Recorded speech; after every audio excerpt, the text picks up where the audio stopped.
Hello, alumni. This is David Law, class of 1976. Well, I grew up in western Iowa, up by Sioux City, and graduated from Kingsley Pearson High School.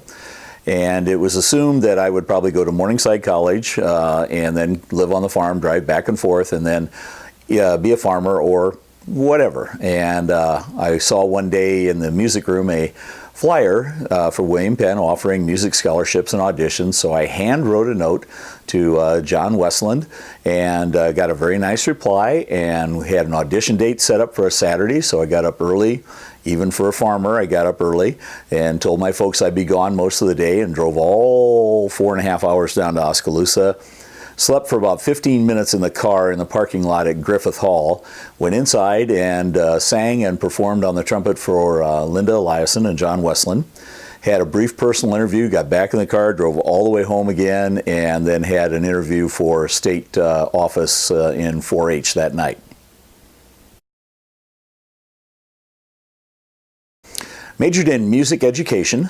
Almost double majored in science too, but the music degree was, at that time, I believe was 146 hours and everybody else only needed 112 or something. It was really invigorating, but it was very, you went to bed tired. There were a lot of opportunities. I was involved in the theater. And of course, music things, we had the band and the choir and the concert chorale, and we had the jazz band, we had private lessons, we were expected to also practice occasionally, and then we had all of the other music courses that were in there, and of course the general ed requirements. So it was very stimulating, but it was also very, very busy. I got to know Penn Hall quite well. Well, God bless Linda Eliason. I found out that I had to pass a piano proficiency test, and I had never played piano. And piano is muscle memory, and when you come to it in college, I can look at a full orchestral score and I can hear every single line and every single instrument. I cannot play piano to this day. So I struggled through 2 years of piano lessons with her, and she was wonderful. She was very patient. Finally, she said, if you will go home over the summer and memorize Rock of Ages, I will pass you. So I went up to the little Lutheran church on the hill and pounded away all summer long. Came back, and the second day of class, I believe it was, I said, Mrs. Eliason, can I play Rock of Ages for you? And I think she had forgotten. So she ushered me into her studio with the two matched Steinway pianos side by side, and I sat down and I hammered out Rock of Ages, one verse.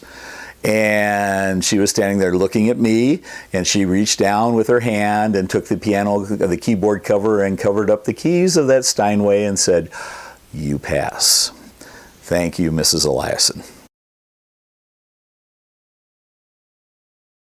We got to do everything at William Penn. At that time, the band director was Dr. Dvorak, and I think we had about 32 kids in the band. So we checked out the uniforms to everybody. We checked them back in. We measured out the marching band practice field between Griffith Hall and Eltz, and mowed in the lines and painted it, and loaded up the trailer and the buses for the band tours, and tried to figure out all of the logistics and things, which was very, very valuable, because those are the practical things. You get out in your first job, and the first thing you're expected as a marching band director to do is put on a show. So the practical applications were very, very good. And the fact that the faculty was very caring. I mean, Dr. Eliason, or Linda Eliason, wasn't the only person who went out of their way. I mean, we had the Moranvilles, we had, trying to think of some of the professors at that time who, if you showed an interest and you were willing, they would do all sorts of extra things for you and help make it a good experience. And everybody knew everybody, and coming in from the farm in a small community, I was okay with that.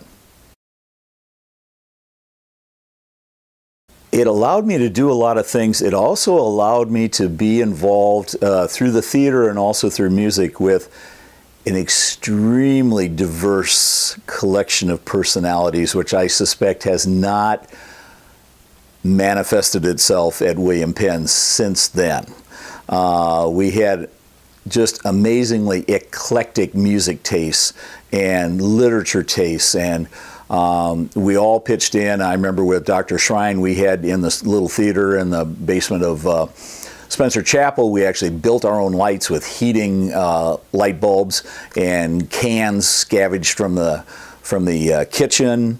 And but everybody bounced ideas off of each other, and there were some very unusual ideas that got bounced around at that time period. And then, of course, that was tempered by the wide depth and breadth of the knowledge of the faculty, who were willing to talk to you about almost anything if you showed an interest.